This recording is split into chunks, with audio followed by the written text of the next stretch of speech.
File. In this August 22, 2017, file photo, President Donald Trump reacts before speaking at a rally at the Phoenix Convention Center in Phoenix. The Trump administration is preparing to restore the flow of surplus military equipment to local law enforcement agencies.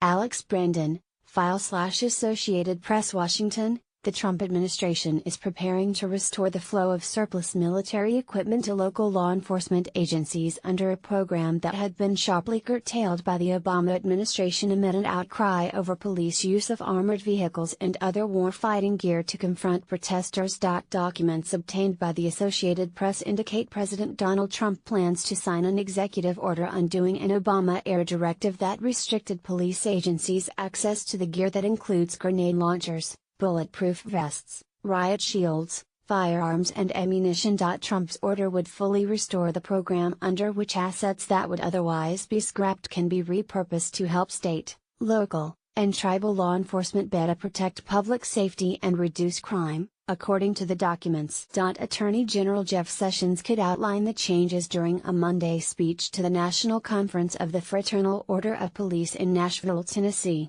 a person familiar with the matter said.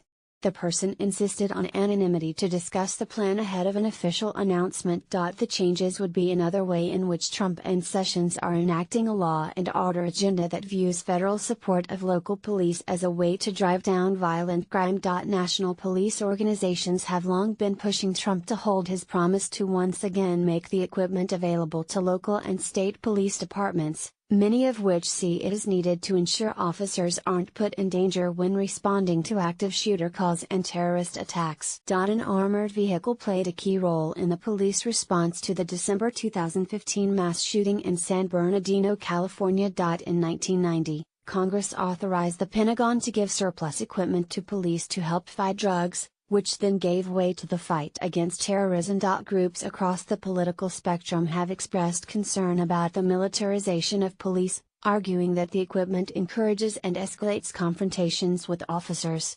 President Barack Obama issued an executive order in 2015 that severely limited the surplus program, partly triggered by public outrage over the use of military gear when during protests in Ferguson, Missouri, following the shooting death of 18-year-old Michael Brown. Police responded in riot gear and deployed tear gas, dogs and armored vehicles.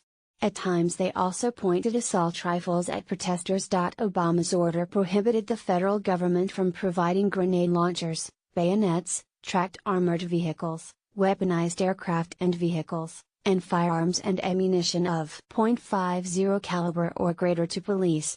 As of December, the agency overseeing the program had recalled at least 100 grenade launchers, more than 1,600 bayonets and 126 tracked vehicles, those that run on continuous, tank-like tracks instead of wheels, that were provided through the program. Trump vowed to rescind the executive order in a written response to a Fraternal Order of Police questionnaire that helped him win an endorsement from the Organization of Rank-and-File Officers.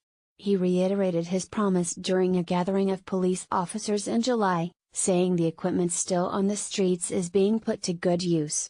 In fact, that stuff is disappearing so fast we have none left, Trump said. The documents, first reported by USA Today, say Trump's order would emphasize public safety over the appearance of the heavy equipment.